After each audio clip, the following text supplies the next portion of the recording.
Okay, we are still in the Hitchhiker's Guide to the Galaxy. We're entering into chapter 27. And side note, if you're following along with us on YouTube, we have very few chapters left. I'm super excited to say there are 35 chapters in the book, and we are entering chapter 27. So we're almost done. Yay! Such a good book. Chapter 27. Slartibartfest's study was a total mess, like the results of an explosion in a public library. The old man frowned as they stepped in. Terribly unfortunate, he said. A diode blew in one of the life support computers. When we tried to revive our cleaning staff, we discovered they'd been dead for nearly 30,000 years. Who's going to clear away the bodies? That's what I want to know. Look, why don't you sit yourself down over there and let me plug you in? He gestured Arthur toward a chair which looked as if it had been made out of the rib cage of a stegosaurus. It was made out of the rib cage of a stegosaurus, explained the old man, as he pottered about fishing bits of wire out from under tottering piles of paper and drawing instruments. Here, he said, hold these, and passed a couple of stripped wire ends to Arthur. The instant he took hold of them, a bird flew straight through him. He was suspended in midair and totally invisible to himself. Beneath him was a pretty tree-lined city square, and all around it, as far as the eye could see, were white concrete buildings of airy, spacious design, but somewhat the worse for wear. Many were cracked and stained with rain. Today, however, the sun was shining. A fresh breeze danced lightly through the trees, and the odd sensation that all the buildings were quietly humming was probably caused by the fact that the square and all the streets around it were thronged with cheerful, excited people. Somewhere, a band was playing. Brightly colored flags were fluttering in the breeze, and the spirit of carnival was in the air. Arthur felt extraordinarily lonely, stuck up in the air above it, all without so much as a body to his name. But before he had time to reflect on this, a voice rang out across the square and called for everyone's attention. A man, standing on a brightly dressed dais before the building, which clearly dominated the square, was addressing the crowd over a tonnoy. Something really exciting just happened in my son's game. "Oh, people who wait in the shadow of deep thought," he cried out, "honored descendants of Vroomfundle and Magic Thighs, the greatest and most truly interesting pundits the universe has ever known. The time of waiting is over." Wild cheers broke out among the crowd. Flags, streamers, and wolf whistles sailed through the air. The narrower streets looked rather like centipedes rolling over on their backs and frantically waving their legs in the air.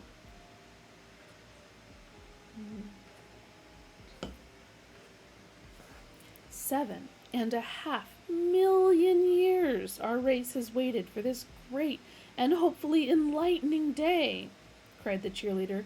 The day of the answer!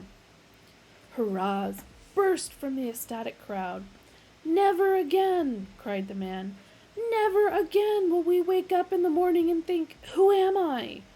What is my purpose in life? Does it really, cosmically speaking, matter if I don't get up and go to work? For today, we will finally learn, once and for all, the plain and simple answer to all these nagging little problems of life, the universe, and everything. As the crowd erupted once again, Arthur found himself gliding through the air and down toward one of the large stately windows on the first floor of the building behind the dais from which the speaker was addressing the crowd. He experienced a moment's panic as he sailed straight toward the window, which passed when a second or so later he found he had gone right through the solid glass without apparently touching it. No one in the room remarked on his peculiar arrival, which was hardly surprising, as he wasn't there. He began to realize that the whole experience was merely a recorded projection which knocked 6-track 70mm into a cocked hat. The room was much as Slartibarfast had described it. In 7.5 million years it had been well looked after and cleaned regularly every century or so. The ultra-mahogany desk was worn at the edges, the carpet a little faded now, but the large computer terminal sat in sparkling glory on the desk's leather top, as bright as if it had been constructed yesterday. 2 severely dressed men sat respectfully before the terminal and waited. "The time is nearly upon us," said one, and Arthur was surprised to see a word suddenly materialize in thin air just beside the man's neck. The word was Lunqual, and it flashed a couple of times and then disappeared again. Before Arthur was able to assimilate this, the other man spoke, and the word Fouk appeared by his neck. 75,000 generations ago, our ancestors set this program in motion, the second man said, and in all that time, we will be the first to hear the computer speak. An awesome prospect, Fouk, agreed the first man, and Arthur suddenly realized he was watching a recording with subtitles.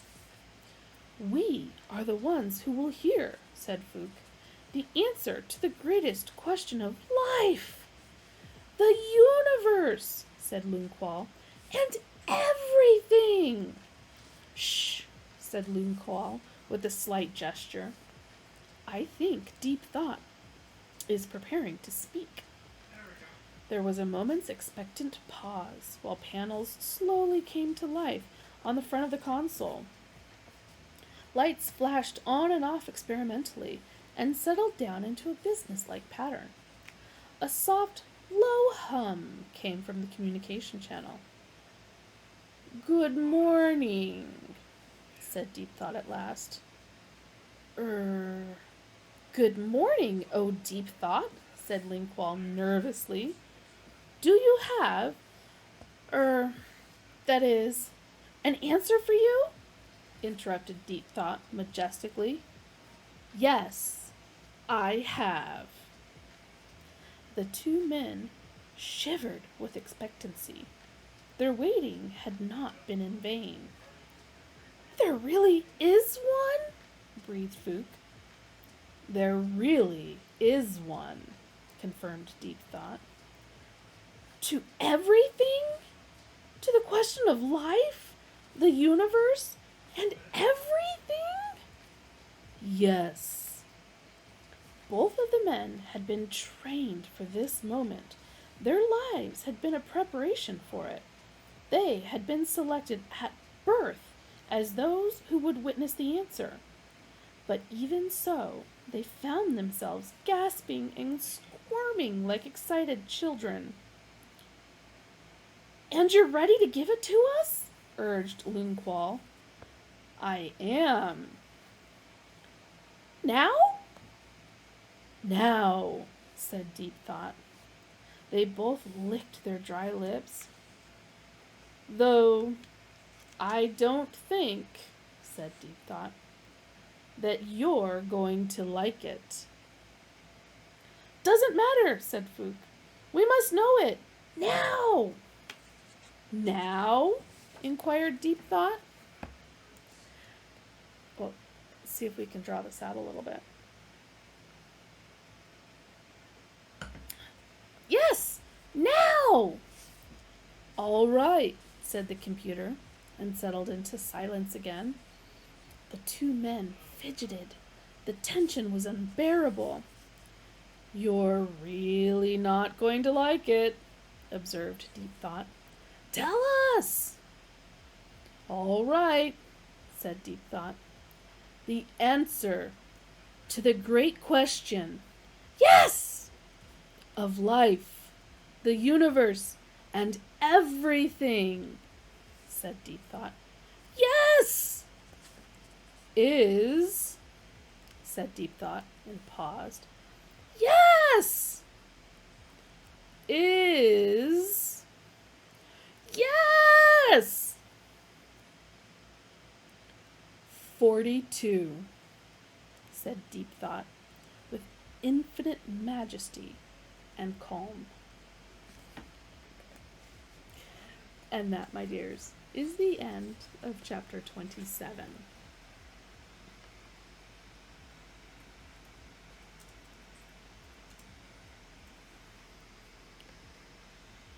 Whew! That right there, best part of the book. Just saying. Not gonna lie, just saying. Best part of the book. I mean, it's all good, but am I right? Or am I right? Or am I right? Best part of the book? So, we are at chapter 28, and there are, like I said, 35 chapters.